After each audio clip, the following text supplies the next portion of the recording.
la música. En una jaula de oro, pendiente de un balcón, se hallaba una calandria cantando su dolor, hasta que un gorrioncillo a su jaula llegó. Si usted puede sacarme con usted, yo me voy. Muchas personas queremos cantar y ponemos mucho empeño en hacer esto, aunque en ocasiones no sale de todo bien.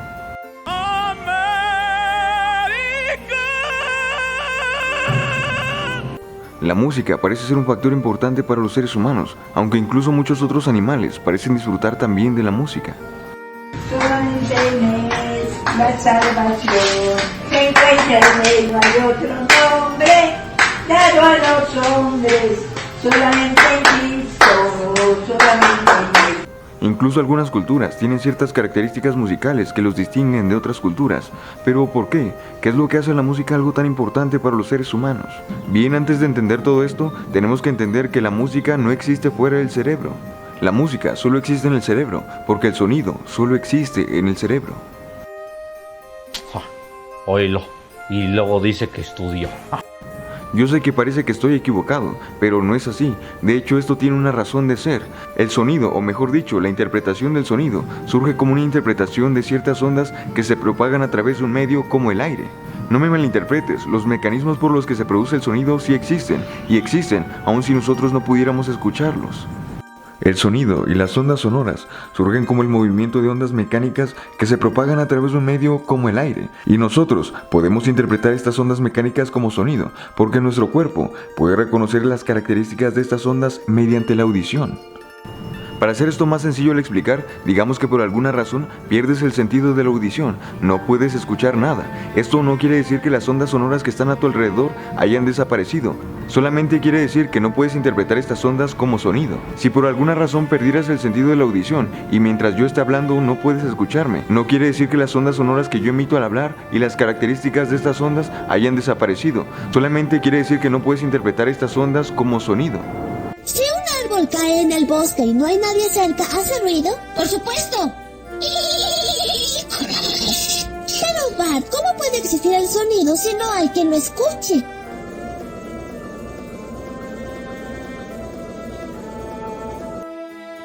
Las cosas existen, incluso más allá de cómo percibimos que existen. Aun si nosotros no pudiéramos escuchar nada, el movimiento de estas ondas mecánicas seguiría existiendo. El sonido se produce como una interpretación de estas ondas mecánicas que llegan al oído y sus estructuras relacionadas, y que mediante los nervios llegan al cerebro, y allí son interpretadas como sonido según las características particulares de estas ondas. Por ejemplo, algunos animales escuchan frecuencias de sonido relativamente bajas, como los elefantes, y otros animales escuchan frecuencias de sonido relativamente altas, como los delfines y los murciélagos. Es decir, el que nosotros no podamos reconocer las características de estas ondas como sonido no significa que no existan estas ondas, solo quiere decir que no podemos escucharlas, pero siguen existiendo. Algo similar ocurre con la luz. El espectro electromagnético de la luz tiene muchas frecuencias, y los seres humanos solo reconocemos como luz visible a un pequeño rango de frecuencias de estas ondas electromagnéticas. No podemos reconocer como luz visible a la luz ultravioleta o a los rayos X,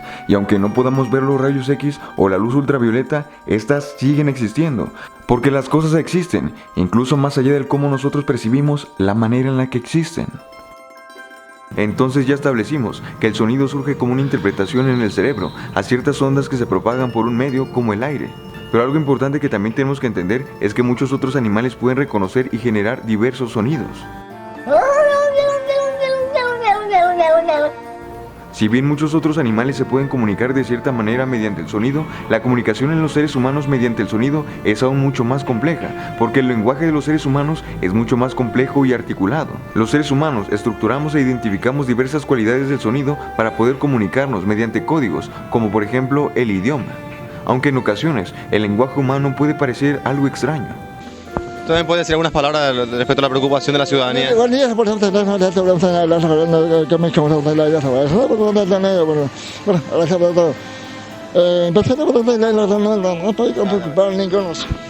importante de la música, o al menos de algunas canciones, es también el mensaje que transmiten. Algunas canciones transmiten un mensaje algo extraño.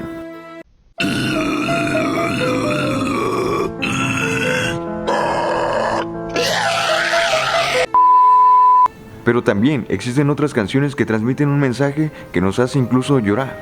Nadie, absolutamente nadie, yo. Por eso esperaba con la carita empapada que llegaras con rosas, 1000 rosas para mí.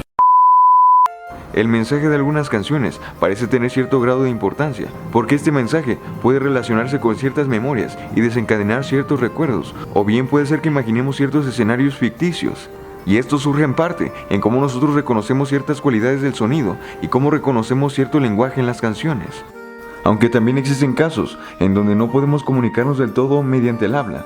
Un claro ejemplo de esto son las afasias, que son trastornos del lenguaje que afectan la capacidad de comunicación de algunas personas. Por ejemplo, en las personas con afasia de Wernicke, el lenguaje hablado tiene una fluidez relativamente normal. Incluso puede existir un número excesivo de palabras por minuto. Sin embargo, la persona puede tener problemas en la comprensión del lenguaje.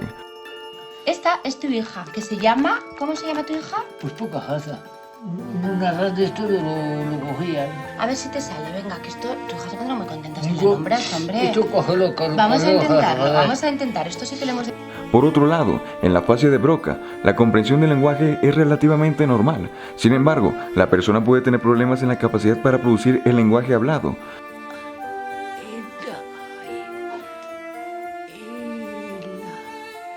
¿Me das tu mano? Vale, mira.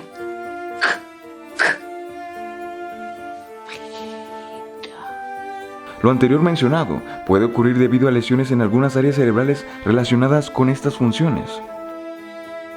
Con lo anterior nos referimos a que existen diversas estructuras en el cerebro que se encargan del reconocimiento y de la generación de ciertos sonidos, de la estructura del lenguaje y de la generación del habla. Aunque respecto a la música, es incluso aún más difícil reconocer ciertas áreas cerebrales que se encargan de la interpretación musical. Algunos autores planteaban anteriormente un centro integrador musical, aunque con el tiempo esta hipótesis ha perdido fuerza.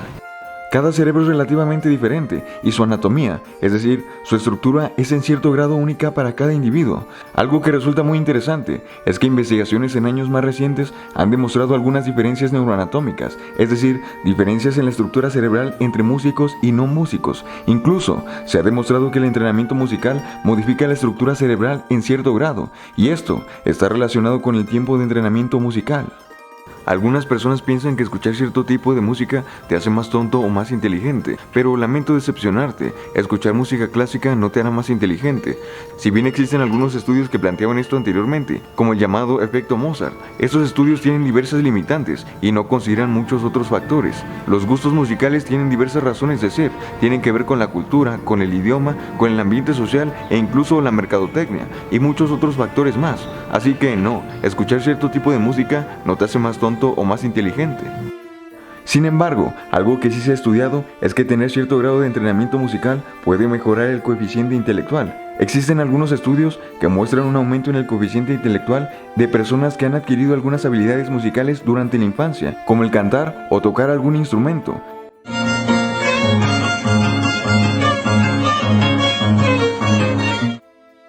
El entrenamiento musical tiene profundos efectos sobre la organización estructural y funcional del cerebro.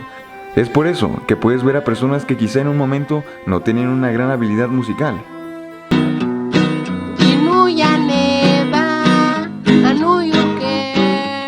Pero con la práctica y el paso del tiempo fueron mejorando. Se le extraña demasiado al general en la capital del corrido. Lo anterior puede explicarse por una fascinante capacidad cerebral llamada neuroplasticidad o plasticidad cerebral. Esta capacidad se refiere a la maravillosa manera que tiene el cerebro humano para reorganizarse. El cerebro es capaz de generar nuevas conexiones, activar nuevas rutas y desenmascarar caminos secundarios en cierta medida. Hay una frase de algunos autores que resume mucho qué es la neuroplasticidad, y la frase dice lo siguiente: cada persona puede, si así lo desea, convertirse en el escultor de su propio cerebro.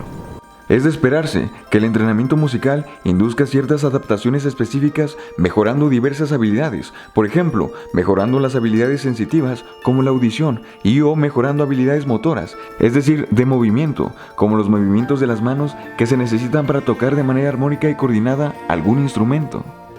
Como mencionamos anteriormente, algunos estudios han mostrado un aumento en el coeficiente intelectual en personas que habían desarrollado y practicado ciertas destrezas musicales durante la infancia. Pero vuelvo a repetir, esto no quiere decir que escuchar música clásica te hará más inteligente. Lo anterior se refiere a que al practicar y desarrollar ciertas destrezas musicales, como el tocar un instrumento o cantar, el cerebro se puede reestructurar en cierto grado, y estas habilidades aprendidas, a su vez, pueden tener más de una función.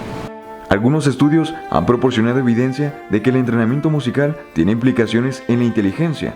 Por ejemplo, para los niños que recibieron lecciones de música, hubo mejoras en las habilidades de lectura y percepción del lenguaje. También hubo mejoras en la memoria verbal en comparación con otros niños que no habían tenido esta formación musical. Esto quizás se deba a que el cerebro humano es una red de millones de neuronas que comparten muchos caminos. Por ejemplo, el cantar y el hablar, si bien no son acciones iguales, comparten ciertas características, como es el uso del lenguaje y la voz, y el entrenamiento de algunas acciones mejora de manera indirecta otras habilidades.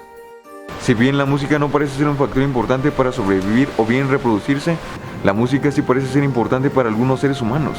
La música nos hace bailar, la música nos hace cantar, la música también produce cierto grado de placer en muchos seres humanos, y esto se relaciona con la activación de diversos sistemas de recompensa, como el famoso sistema de recompensa de la dopamina.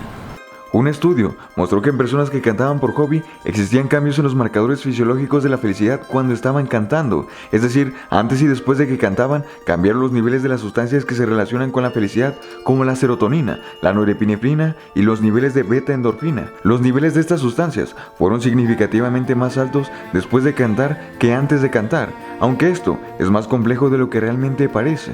Algo interesante de la música es que hace bailar a muchas personas.